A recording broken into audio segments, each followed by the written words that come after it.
Hello everyone, this is Brian, and this is the final part of our 3-part Patreon exclusive miniseries, The Wildsea Wreckage, featuring guest GM Felix Isaacs.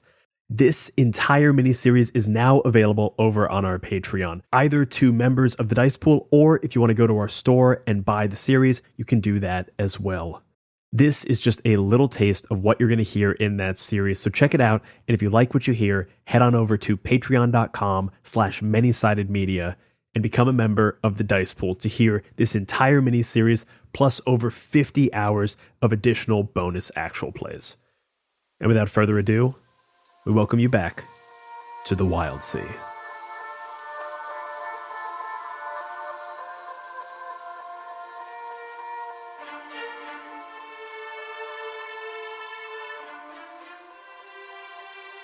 The architect of my nightmares has returned. Yay. Well, I looked over the lines and veils very carefully. No, this is awesome. I'm loving it so much. The architect of my nightmares has returned. So funny, yeah. Felix, you should put that on a business card. The architect of Architect of nightmares. Use that No, quote. specifically the architect of your nightmares. My nightmares. Yeah. The architect of Augusta's nightmares. Augusta's nightmares. If we did like trailers for Patreon episodes, that would go in. And it can.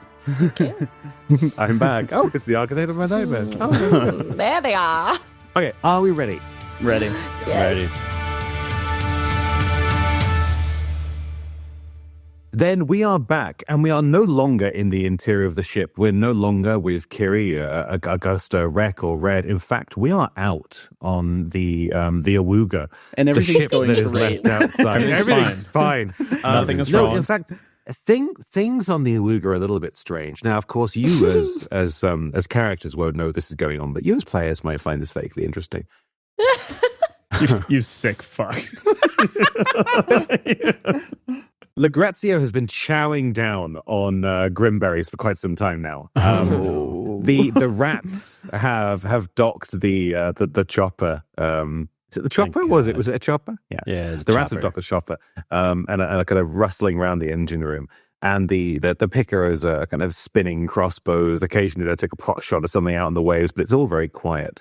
And it's the dead of night out there now. But none of them want to sleep, not next to this huge, partially wood-covered corpse hulk of a ship that you're exploring. Because every now and then, although they try to show an air of kind of like, I don't really care what was going on, they're never that far away from the broadside cannons. Like, they're always ready to just kind of rush and fire at something just in case anything goes wrong. That's my boys. But Legrazio is there, and every now and then he'll call out, "Guys, did you see?" No, don't worry about it, because Legrazio, eating this bushel of grimberries that he's been handed, is experiencing a good chunk of old memory of dead Ectus. Oh my God. And He's tripping. For him, it's kind of like a waking dream. Yeah, it's one of those things where you eat one and you go, "Oh, I shouldn't do that again." Then you have another one. Oh no. And Legrazio is starting to worry, and from the corner of his eye, that the frenzy parrot is just eyeing Legrazio, just like still making that occasionally choked, like I'm ready to make a really big noise, that never quite comes until this is half an hour ago or so for you. Given the amount of time you spent looking at the engine and making a torch. Right. But if you Time well spent. yeah, definitely. 100%. But the frenzy parrot does give off one almighty squawk because the ship itself shakes, and Legrazio kind of starts out of this kind of waking dream. And that what? And you can see the hull tearing open slightly. More of the wood casing falls away. Someone's whisper, not naming any names, is starting to rip the ship apart at the seams very slowly. As you know, It's a creeping seam, yeah. exactly. It is a creeping seam. It's not going to fall apart now. Might take years. Might take hours. Might take until the end of this adventure. Who knows? I should have kept Ravel. To knit this ship back together. But yeah, this is what happens. But Legrazio also notices one thing that no one else on the ship seems to notice, apart from the frenzy parrot. Because as that tear happens, the parrot is not screaming out because the ship's side has opened up a little more, a few more of the interior decks exposed. It's screaming because, as the Grazia also notices, there is a lone silhouette at the top of the ship looking down at the Awuga. No. And let's flash back to inside because we have other silhouettes to deal with. I knew that Ectus up top was no good. Too many silhouettes. I get a quick text from the parrot. Hey guys. Says, yo, bro, get back out here. Weird dude on deck. It says you up. You are. Yeah. Says, yo, bro, you what? Oh, that parrot. But yeah, Kerry, let's flash back inside to the present moment and you. You may be no math genius, but there are definitely more than two silhouettes watching Red as Red climbs this chain. And in fact, you see more and more appear coming into the circle of torchlight from this burning branch. And we're busy setting up our combo move.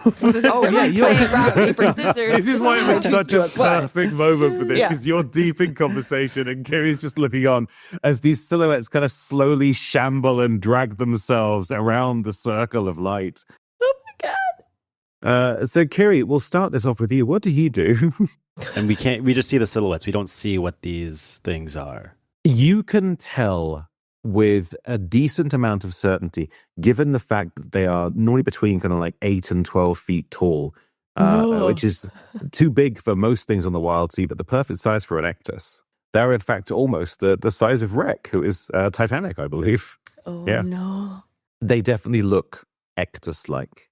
But they don't move like Ectus, because most Ectus, they're proud. They're cactoid. They've got these bunched muscles. They move in these beautiful kind of explosive leaps and steps, and it's all. But these things are twitching and shambling and leaving the clouds of dust that partially occlude the light behind them. Kiri, what do I do? Okay. Can I No use pressure. my whisper, the comforting dark, to consume the plunge us into darkness in this darkness. room? Oh, I think I need to extinguish the torch. No.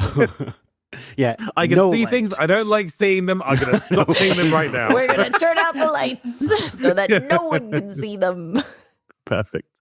Yeah, can you use to consume the darkness in the room? I'm going to let you try, but this is going to be a fortune roll because this might go wrong. I hope it goes wrong. Okay. You always do. Climbing. Great. Make me a fortune roll. A single I love D6. Climbing, climbing, Yeah. up and up. Yeah, so and I up. think if I position my arm like this and you Oh, yeah. get underneath and then hold Yeah. the trigger and then I put the wrecking ball in. We're at a perfect angle right we're now. at the perfect Yeah, angle. I'm yeah. glad we're focusing so much on the target that we're not paying attention to anything else. You know, I never feel Right more at move. home. I never feel more at home than when I'm free soloing. You know what I mean? You're really connected. I rolled a 5. A 5. Kiri, you said a 5? Yeah, I rolled a 5. Okay. In that case, you are not going to consume the darkness for everyone else, but you are going to consume it for yourself just for a moment. You fall because gravity for you is just flipped upside down. You get the same experience that Wreck has. The darkness of the ship around you is now gone because you're in a blisteringly hot, brightly lit interior from an entirely different time. There are the kind of Ectus that you remember from the waves. Like these are not corpses. These are not shambling figures. These are like bright-sashed engineers desperately working at this engine. The chains are rattling as they move. The engine itself is thrumming and pulsing. And you hit the floor, which is for once actually this time really just the floor. And a few of them turn around to you and shout things in Saprec. And one of them, seeing you, recoils. Because, Kiri, you're a Ketra. And Ketra didn't exist before the Verdancy, so they have no idea what you are. What is this weird gelatinous skeletal proto-human? What is up with this Ectus, guys? And I'm as cool, soon as guys, I'm one cool. sees you, there is this ripple of shock around the other Ectus in the room. A few of them recoil. One runs for some kind of alarm system on the wall. No, don't do that. Because to them, this alien presence has just dropped into the engine room. Oh my god. And It's gone in a second, and your gravity again, the darkness returns, you flip back to the present day, but the alarm is still ringing out the ship, and Augusta and Wreck and Red, you hear this alarm too, this odd inverse echo of an alarm noise that sounds worryingly like the parrot, just ripping through the darkness of this ship, and that is when the silhouettes around you that you see for a fraction of a second standing waiting, that's when they launch themselves into attack. And let us drop into combat for this one. And I'm still climbing? First off, I'm going to ask you all to mark a point of Maya. Oh yeah, you're still climbing. You're away from this. You're fine. Ay, ay, ay. Yeah, I'm going to ask you all to mark a point of Maya, and then we'll slip into a combat. So. I have an aspect, Leviathan furs. You never mark a mire when confronted with an unknown or terrifying beast, no matter the size. You do not mark Maya. Augusta Damn. just turns around and is like, wow, this is bad. She's just very unfazed a lot of the time. Can I use a mire in a beneficial way, potentially? I mean, you could try. Tell me what you'll do. I have a mire, things around you break at the slightest touch, and currently I'm surrounded by a bunch of shambling Ectus zombies. That's true. Yeah. I'm going to take that into account. Yeah, that sounds perfect. It might also have unintended complications. I later, love just so you know. unintended complications. Okay, great. All right. I have a mire that I'm really excited about. Time is a tangled tapestry, your presence an uneasy blade. What does that do? Props to whoever wrote that, Maya. They are a true wordsmith. You might say they won an Emmy for it. Actually, I did. That's from that didn't win an Emmy. So who am I talking about? You know. I'm going to mark my mire. Outsiders are difficult to trust. That's perfect. Yeah. Very good. They are. That couldn't have been more perfect if I planned it, which I promise I didn't. That's just really great coincidence. Excellent. Well done. That's really good. I like that it's difficult to trust in the sense of you're like, ooh, maybe they're not bad. It's hard to tell. Kiri, you're actually in the most possibly the most beneficial position here. Those figures, those silhouettes, which we now, I'm not going to dance around it. They are hollowed Ectus rushing into the attack.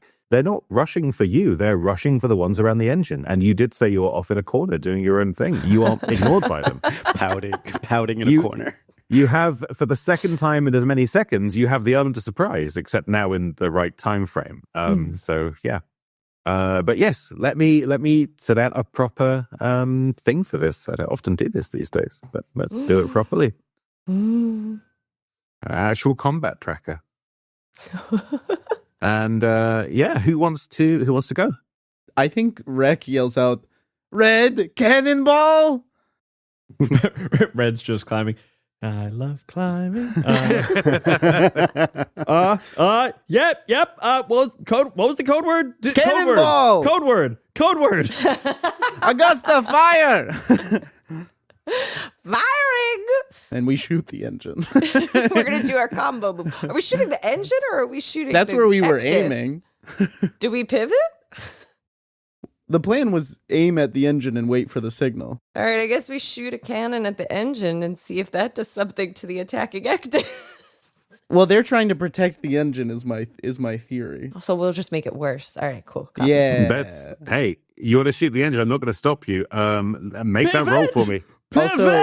Also, this is using my Cannonball Dreams trait where I can launch myself Cannonball as a dreams. projectile. I love it. And I can't take credit for that one because that was made by the absolutely fantastic Ryan Kahn. Oh, we love Ryan Kahn. Shout out to Ryan. I'm going to do Iron, Break, and an advantage for Cannonball Dreams. Can I have another advantage for it being a combo move? No, okay. No, I tell you what, you can't, but I'm not going to make you cut. Okay, cool. That's better.